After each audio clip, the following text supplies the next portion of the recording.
The exact moment my husband threw my designer suitcase under the wet pavement to protect his lying teenage daughter, I didn't shed a single tear. I just smiled because he had no idea he was standing on a driveway that I solely owned, and I was about to legally, quietly, and entirely dismantle his perfect little world. My name is Kim Peters. I am a 38-year-old architectural designer, and until a rainy Tuesday last November, I thought I had the perfect blended family. I was married to Mark, a seemingly charismatic contractor, and stepped into the role of a mother figure to his 16-year-old daughter, Chloe.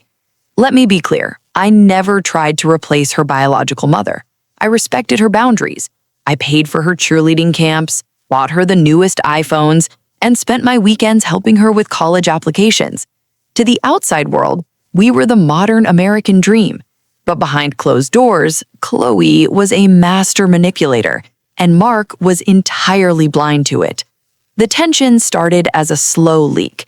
Whenever Mark was in the room, Chloe would be the sweetest, most affectionate teenager on the planet. "Kim, I love that dress on you," she would say, smiling brightly. But the second Mark walked out to take a phone call, her face would drop into a cold, hollow stare. If I asked her how her day was, she'd roll her eyes and put her AirPods in. If I made dinner, she'd push the plate away and order DoorDash, ensuring Mark saw the receipt so he'd think I was neglecting her. I tried to brush it off. Teenagers are difficult, right? That's the lie people like me tell themselves, because acknowledging the truth means facing a monster in your own home. But things escalated when I refused to co-sign a loan for a $50,000 luxury SUV for her 16th birthday. I told Mark it was financially irresponsible and unsafe for a new driver. Mark agreed with me, and for the first time, Chloe didn't get her way. That was the day she decided I needed to be eliminated. 3 weeks later, I came home from a business trip to find my front door deadbolted. My key wouldn't turn. I knocked, and a moment later, the door swung open. Mark stood there, his face red with a rage I had never seen in our 4 years together. He didn't say hello. He didn't ask about my flight. He just grabbed my heavy suitcase from my hand and launched it straight into the rain-soaked driveway. "Get off my property," he growled, his voice shaking the porch lights. "I never want to see your face again." I stood there, frozen, the rain soaking through my blazer. "Mark, what are you talking about?" From behind his shoulder, Chloe appeared. She was clutching a tissue, her mascara perfectly smudged to look like she had been crying for hours. She looked at me, and for a fraction of a second, the corner of her mouth twitched into a smirk. It was a look of pure, unadulterated victory. "Don't play dumb, Kim," Mark shouted. He held up his phone. "Chloe showed me everything, the text messages, the audio recordings. You told her you were going to send her to a disciplinary camp in Utah and drain her college fund if she didn't obey you. You told her she was a worthless burden." My stomach dropped. "Mark, I have never sent her a single message like that. Give me your phone, let me look at it. It has to be fake." "I verified her phone myself," he screamed. "The numbers match, the voice matches. You are a psycho, and I am filing for divorce tomorrow. You have 30 minutes to get your car out of my driveway before I call the cops for trespassing." I looked at my husband, the man I had supported, the man whose business I had helped save from bankruptcy. I looked at his daughter, who had orchestrated a digital framing so flawless that it shattered my marriage in less than an hour. If you had asked me to fight, to scream, or to beg, I would have. But right then, a sudden, sharp clarity washed over me. When someone chooses to believe a lie because it's easier to face the truth, no amount of screaming will wake them up. I didn't argue. I didn't cry. I calmly picked up my suitcase from the wet pavement, looked Mark dead in the eyes, and said, "Okay, but remember, Mark, you made this choice." I got into my car and drove away. That's the thing about revenge. Amateurs react when they are angry. Professionals wait until they are calm. I checked into a luxury hotel downtown, ordered a glass of wine, and opened my laptop. Mark thought he was kicking me out of his house. What Mark conveniently forgot, or never fully understood, was that when his contracting business went under 2 years ago, his credit was destroyed. I bought that beautiful 5-bedroom suburban house. The mortgage was in my name.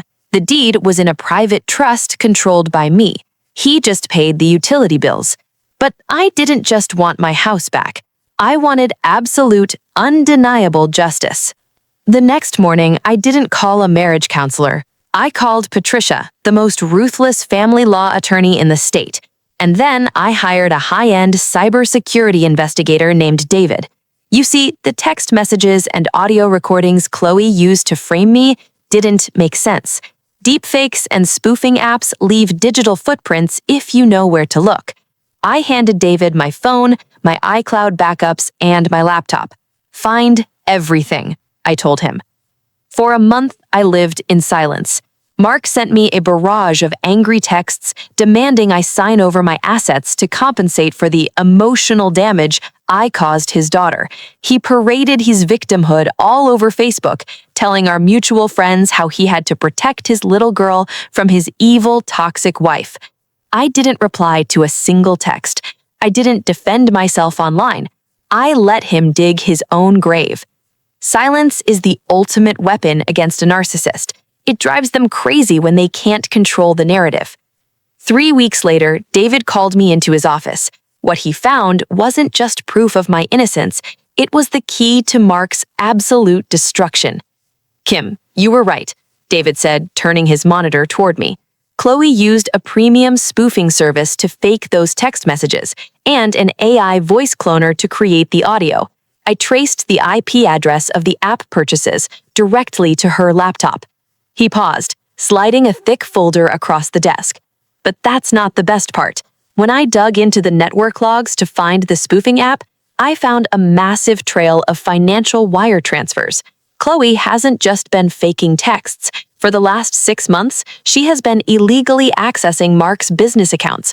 She siphoned over $65,000 into an offshore crypto wallet. My jaw hit the floor.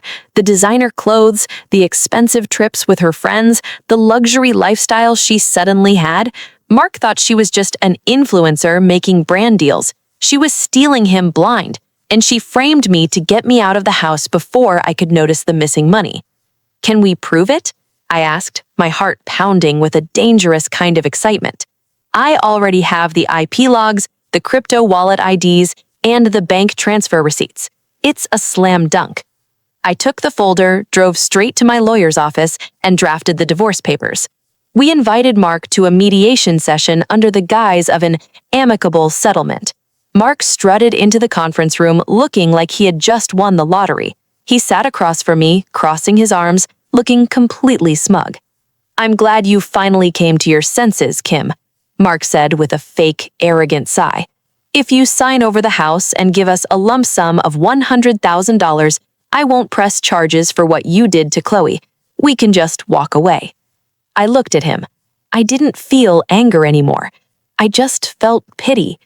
"Mark," I said softly, leaning forward, "I'm not here to give you the house. I'm here to give you 30 days to pack your bags before the sheriff changes the locks. The house is legally mine." Mark scoffed, rolling his eyes. "You're delusional." My lawyer, Patricia, didn't say a word. She just slid the forensic report across the table.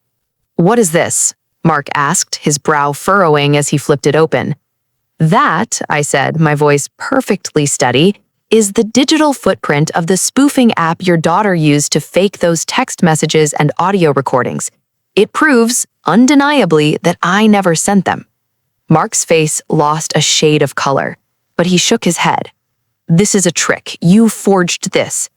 "Keep reading to page 4, Mark," I instructed calmly. He flipped the page. His eyes scanned the highlighted bank statements and the crypto transfer logs. The color completely drained from his face, leaving him looking like a ghost.